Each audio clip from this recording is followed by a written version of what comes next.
दोस्तों, आप सब लोगों को पता है या आप लोगों ने सुना होगा कि मोहम्मद बिन कासिम ने सिंध पे हमला किया था, या फिर ये कहें कि मोहम्मद बिन कासिम ने सिंध को फतह किया था।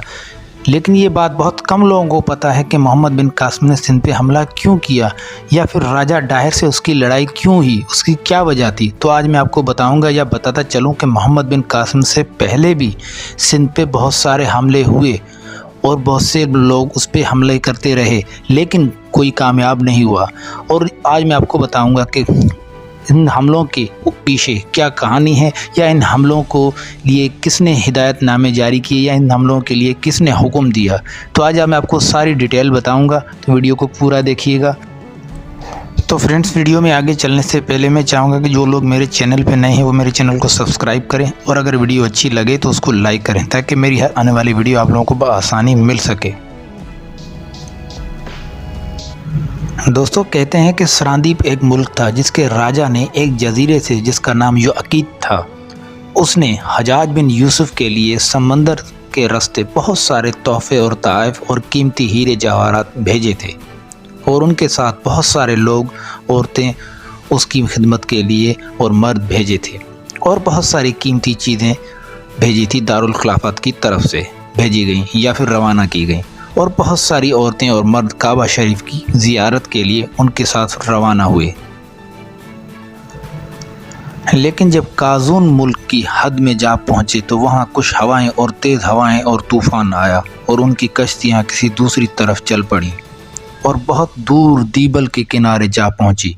वहाँ उनको एक चोरों के ग्रुप ने, जिसको उस ज़माने में निकामरा कहते थे,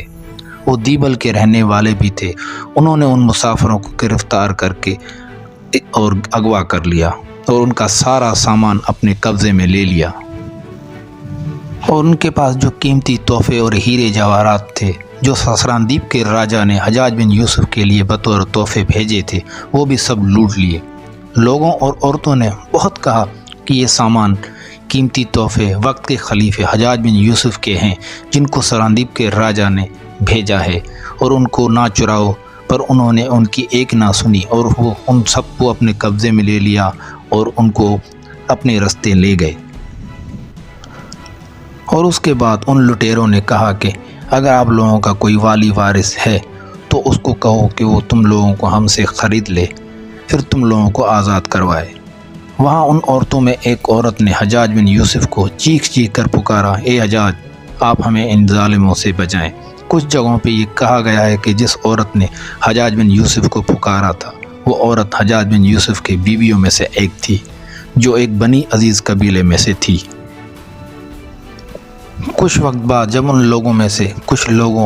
लोग भागने में कामयाब हुए थे, तो उनमें से एक इराक में आके और हजाज बिन यूसुफ की खिदमत में पेश हुआ, और उसको सारा किस्सा बयान किया कि कैसे सरांदीप के राजा ने आपके लिए बहुत सारे कीमती तोहफे और बहुत सी अमानतें आपके लिए भेजी थी,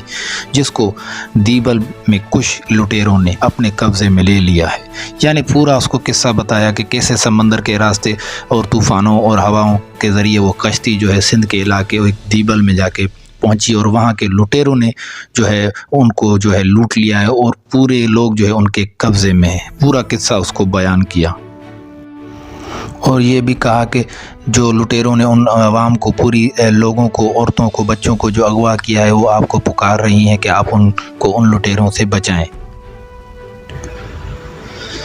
इस सारे मामले को सुनने के बाद जब हजाज बिन यूसुफ ने राजा डाहिर को एक ख़त लिखा, या फिर यूँ कहें कि एक कासिद भेजा, क्योंकि दीबल सिंध के हुदूद में था और सिंध का पूरा निज़ाम राजा डाहिर के पास था, या फिर यूँ कहें कि सिंध की रियासत का बादशाह राजा डाहिर था। तो इस सिलसिले में हजाज बिन यूसुफ ने राजा डाहिर से मुतालबा किया कि आपके इलाके में मेरे लोगों के साथ गलत हुआ है, या फिर यूँ कहें कि उनके साथ नाजायज़ी हुई है, लिहाजा आप मेरे कीमती तोहफ़े और जो लोग, औरतें उनके कब्ज़े में हैं, उनको मेरे हवाले करो। या फिर एक किस्म की धमकी दी कि अगर इस बात पे अमल नहीं हुआ तो अच्छा नहीं होगा। और जब कुछ टाइम बाद वो कासिद राजा डाहिर के पास आया और हजाज बिन यूसुफ का ख़त राजा डाहिर को दिया, और फिर राजा डाहिर ने जब वो ख़त पढ़ा और उसमें जो पैगाम था उसको पढ़ा, उसके बाद सोच विचार करने के बाद जब जवाब दिया کہ یہ چور ڈاکو یا لٹیرے کسی کی نہیں مانتے اور یہ بہت طاقتور ہیں اور یہ کسی کی نہیں سنتے اور نہ یہ میرے تابع ہیں، سو لہٰذا میں آپ کی کوئی مدد نہیں کر سکتا۔ حجاج بن یوسف کو جب راجہ ڈاہر کا خط ملا یا اس کا جواب ملا تو وہ غصے میں آ گیا اور اس نے دارالخلافہ سے ولید بن عبد الملک کی خدمت میں حاضر ہوا اور اس سے سندھ اور ہند پہ حملہ کرنے کی اجازت مانگی، لیکن حجاج بن یوسف کو اجازت نہ ملی۔ اس نے دوبارہ کوشش کی اور لکھا کہ برائے مہربانی مجھے حملے کی اجازت دی جائے، اور آخر کار کچھ عرصے بعد حجاج بن یوسف کو حملہ کرنے کی اجازت مل گئی۔ اور جب حجاج بن یوسف کو حملے کی اجازت ملی، اس کے بعد حجاج بن یوسف نے عبید اللہ بن نیان کو مکران کی جنگ کے لیے مقرر کیا اور محمد بن ہارون کو بھی حکم دیا کہ دارالحکومت سے لشکر بھیجنے کی خبر دو تاکہ وہاں سے 3000 فوجی لوگوں کا دستہ روانہ ہو، اور آخر کار 3000 فوجی وہاں سے روانہ ہوئے اور عبید اللہ بھی اس کے ساتھ عمان کا سمندر کراس کر کے آخر کار دیبل کے کنارے آ پہنچا۔ محمد بن ہارون بھی جب حجاج کا خط ملا تب اس نے ایک جماعت اس کے ساتھ روانہ کی اور آ کے دیبل پہنچا۔ دیبل کے رہائشیوں نے راجہ ڈاہر کو اروڑ کی طرف ایک آدمی بھیجا اور ان کے آنے کی خبر دی۔ آتے ہوئے جیسینا بن ڈاہر کو بھی راستے میں خبر دی، جو راجہ ڈاہر کا بیٹا تھا۔ وہ اس وقت نیرون کوٹ، جسے ہم آج کے دور میں حیدرآباد کہتے ہیں، وہ وہیں پہ موجود تھا۔ راجہ ڈاہر اپنے بیٹے جیسینا کے ساتھ 4000 فوجی اونٹوں اور ہاتھیوں کے ساتھ دیبل کی طرف روانہ کیے، اور کچھ وقت میں راجہ ڈاہر کا بیٹا جیسینا دیبل پہنچ گیا، لیکن اس کے پہنچنے سے پہلے حجاج بن یوسف کی فوجوں نے دیبل کے بڑے بڑے بہادروں کو شکست دے چکی تھی۔ اور جب جیسینا دیبل پہنچا تو لڑائی کا ساز و سامان لے کر حجاج کی فوجوں سے لڑنا شروع کیا۔ صبح سے شام ہو گئی لیکن ان کی آپس میں لڑائی چلتی رہی۔ لڑائی کے دوران جیسینا جو ہاتھی لے کر آیا تھا، اس نے حجاج کی فوجوں اور اس کے سپہ سالاروں کے گھوڑے اس سے لڑکھڑانے یا ڈرنے لگے تو حجاج کا سپاہی بدیل نے اپنے گھوڑے کی آنکھیں کپڑے سے باندھ کر لڑائی جاری رکھی۔ راجہ ڈاہر کی فوج کے بہت سارے لوگ مارے گئے اور لڑائی کے دوران حجاج کا سپہ سالار بدیل بھی آخر خود مارا گیا،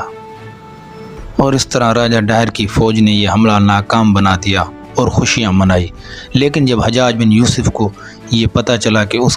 کے فوجی دستوں کا حملہ ناکام ہو گیا ہے اور اس میں اس کا سپہ سالار بدیل بھی مارا گیا ہے، اور وہ خبر سن کے بہت غمگین ہو گیا، اور اس کے بعد وہ اپنے لوگوں کو یہ کہتا رہا کہ مجھے میرے سپہ سالار بدیل کا نام بار بار یاد دلانا تاکہ میں اس کا بدلہ لے سکوں۔ اور کچھ عرصے بعد اس لشکر میں سے ایک آدمی آیا اور حجاج بن یوسف کو دیبل کی لڑائی کا پورا قصہ بیان کیا اور اس کے سپہ سالار کے بارے میں بتایا کہ وہ بہت بہادری سے لڑا۔ لیکن بات یہ آتی ہے، کیا یہ دیبل کی لڑائی یہاں پہ ختم ہوئی؟ اگر آپ ایسا سوچتے ہیں تو آپ غلط ہیں۔